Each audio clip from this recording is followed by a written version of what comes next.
नमस्कार मित्रों। क्या आपने कभी जीवन के गहरे सवालों पर विचार किया है? हम कहां से आते हैं, क्यों जीते हैं और अंत में जाते कहां हैं? हमारी आत्मा, हमारा शरीर और हमारे कर्मों का क्या संबंध है?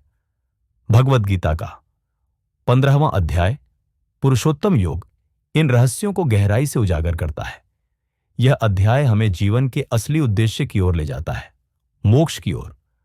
भगवान श्री कृष्ण संसार की तुलना एक विशेष वृक्ष से करते हैं, अश्वत्थ वृक्ष, जिसकी जड़ें ऊपर हैं और शाखाएं नीचे।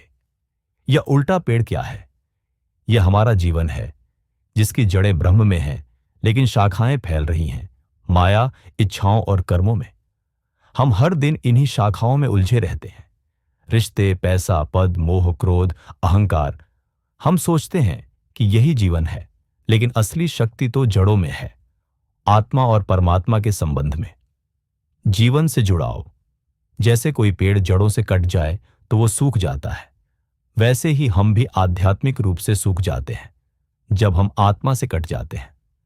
जीवन की उलझनों से बाहर निकलने का एक ही रास्ता है, जड़ों की ओर लौटना, आत्मा की ओर। भगवान श्री कृष्ण कहते हैं, आत्मा न जन्म लेती है, न मरती है, न जलती है, न कटती है। यह शाश्वत है, अनंत है, परमात्मा का अंश है। हमारा शरीर तो केवल एक वाहन है आत्मा की यात्रा के लिए। लेकिन जब हम खुद को केवल शरीर समझते हैं, तब हमारे भीतर आता है डर, दुख, ईर्ष्या, क्रोध।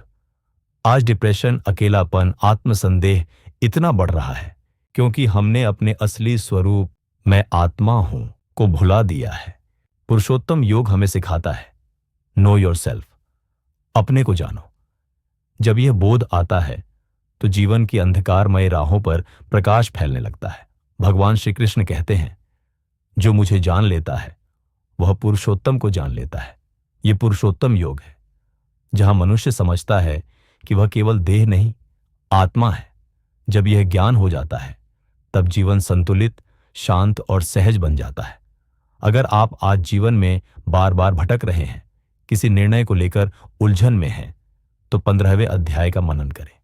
यह न सिर्फ आत्मज्ञान देगा, बल्कि आपको अंदर से मजबूत और दिशा संपन्न बना देगा। 15वां अध्याय पुरुषोत्तम योग आत्मा का विज्ञान है। जब हम जान जाते हैं कि हम केवल शरीर नहीं हैं, बल्कि एक चेतन आत्मा है, तब संसार की सारी उलझनें दूर हो जाती हैं। आज से शुरुआत करें, पुरुषोत्तम योग को पढ़ें, समझें और आत्मसात करें, और खुद को धीरे धीरे आंतरिक रूप से जागरूक बनाएं। अगर आपको यह ज्ञान उपयोगी लगा हो तो इसे शेयर करें और भगवद गीता के इस दिव्य संदेश को हर आत्मा तक पहुंचाएं। जय श्री कृष्ण।